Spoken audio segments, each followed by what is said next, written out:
Our onslaught of new game releases has finally arrived in September 2021. We've been waiting all year for a bunch of new games to come out, and it looks like this month we are gonna get a bunch of new games coming out. The last few months has been very scarce, but this month looks overwhelming on the other side of things. I want to cover off 11 of the new releases coming out in September that you should have on your radar, games that you should check out. These are across all platforms, not just PlayStation. Let's dive in to the first one. First up this month, on the 7th of September, is a brand new game called Fist, Forged in the Shadow of Torch. Get it? F-I-S, Forged in the Shadow of... It's a thing. Fist is a Metroidvania style game. That's a Castlevania and Metroid type game, which is basically meaning a 2D side scroller with backtracking elements, boss battles, combat, things like that. The game promises a narrative and a heavy focus on exploration. Plus, you get to play as a rabbit who is kind of like a cyborg and a mechanized rabbit, and that reminds me of that game Whiplash. Do you guys remember Whiplash that came out on the PS2 back in like 2003? I don't know why I remember that. Sorry for bringing it up. Next up, we have the remaster of Sonic Colors Ultimate, coming to the PlayStation 4, Xbox One, and Nintendo Switch. This was a game that was stranded on the Wii U, and it was arguably one of the better 3D Sonic games that came out in the past sort of 10 years, I would say. So it's great to finally see this coming to other platforms. I remember checking this out on the Wii U and actually having a really good time with it. It's got a lot of Sonic lore that was developed in this game that actually got taken into other Sonic games as well, but then no one knew what it was because pretty much no one had a Wii U and no one played Sonic Colors. This is your standard 3D Sonic affair, except it's actually a good one. If you're a Sonic fan like me, even if you're an apologetic Sonic fan like me, this one is worth checking out, and it is coming out at a budget price as well, which is definitely a good move from Sega.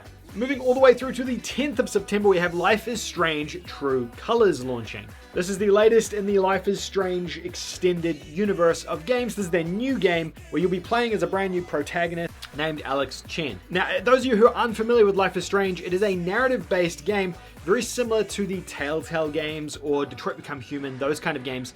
The Life is Strange series kind of has a character who has a supernatural ability. So in each of the games, they've all had kind of a different thing going on. In this one here, Alex can experience and feel the emotions of people around her. So her power is a little bit different.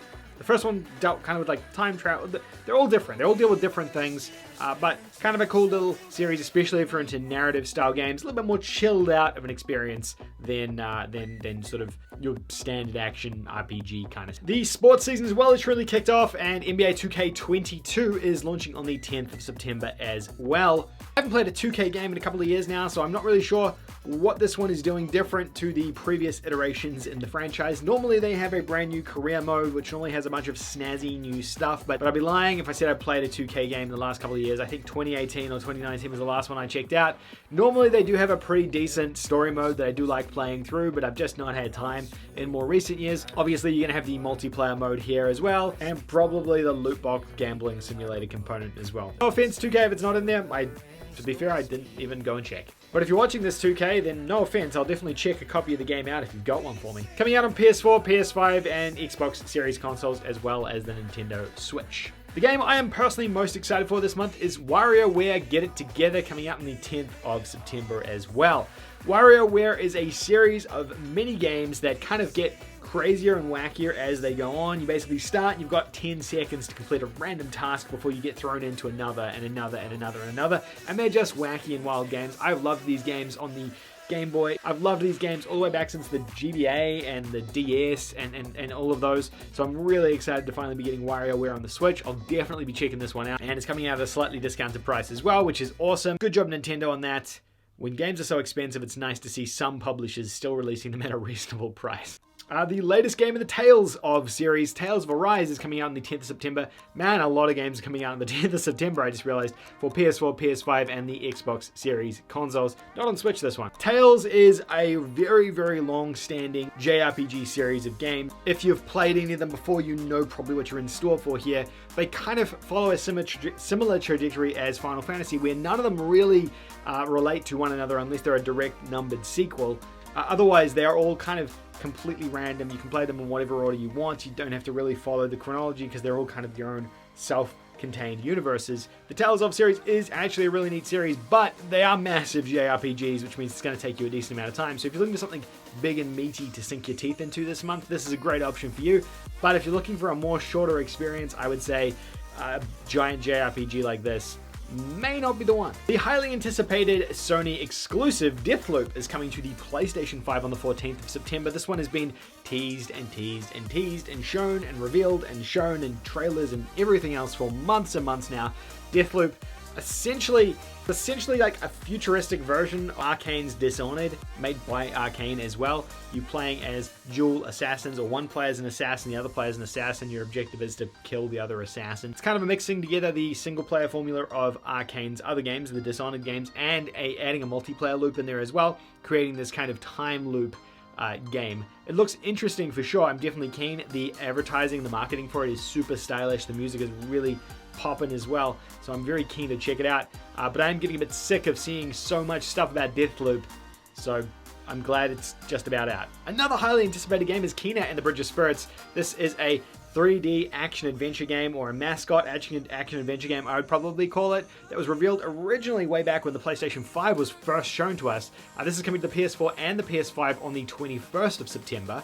We don't know a huge amount about this, or I've kind of stayed a wee way away from it, but it does look like a really, really competent action RPG game. Remembering and keeping in mind, though, that it isn't a massive Sony published or Sony developed and produced game, so it is going to be having that little bit of jank that a indie game or a third-party game like this may have. However, I do have really high hopes and high expectations for this game. I do think it is going to be good, and I'm very excited to check it out when it launches. I don't know if we'll check it out this month or not. Maybe next month when, well, actually things aren't going to get any quieter, are they? Maybe next month. We'll see how we go.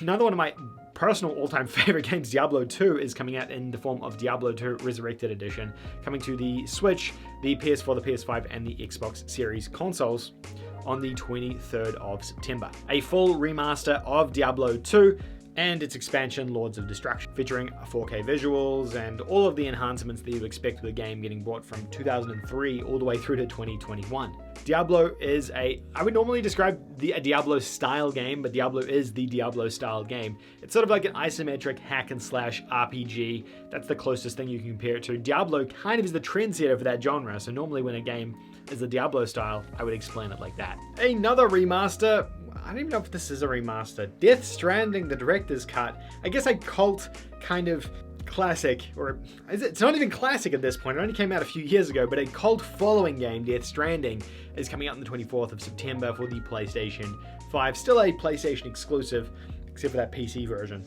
Death Stranding is a third-person action-adventure game developed by Hideo Kojima, starring Norman Reedus as the lead, the dude who hunts zombies in The Walking Dead. Actually, a very cool and quirky kind of paranormal adventure game here, I would say. Definitely worth checking out if you're into stories and kind of weird cinematics and things like that. It is crazy, though, so keep that in mind when you're going in. You might not understand everything that's going on, but you'll have a good time with it.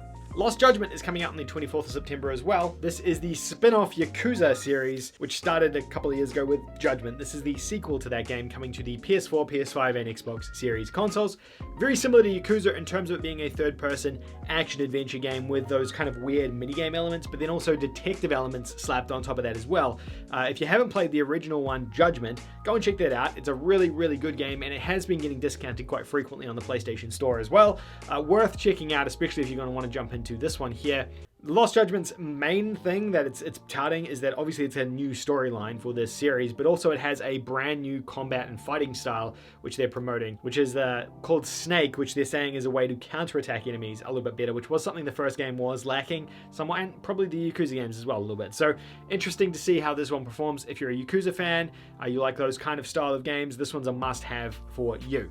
September is a packed month, like I said. Let me know which ones you are going to be picking up out of this bunch, if any. I think Warioware is personally my pick this month, but let me know what you guys are going to be playing. If you enjoyed this video, leave a like. If you didn't enjoy this video, also leave a like, and subscribe if you haven't already. I'll see you all in the next one. Patreons for September. I want to give you a warm thank you from the bottom of my heart. Thank you to each and every one of you for keeping all the lights on here at Platinum Trophy HQ. By supporting me either via Patreon or by a channel membership below, you will see your names over here here next to me if you are a Patreon or a channel member. Thank you, each and every one of you. If you also want to support the channel and help keep the lights on over here, you can do that by hitting the link in the description down below and joining me on Patreon, or clicking the join button on YouTube just down below, and you get access to emotes and some other exclusive things there as well. Every single cent counts. Thank you all for the encouragement and continuing to support this channel so I can continue making great content. Thanks for all those watching, as well as all my extra special supporters.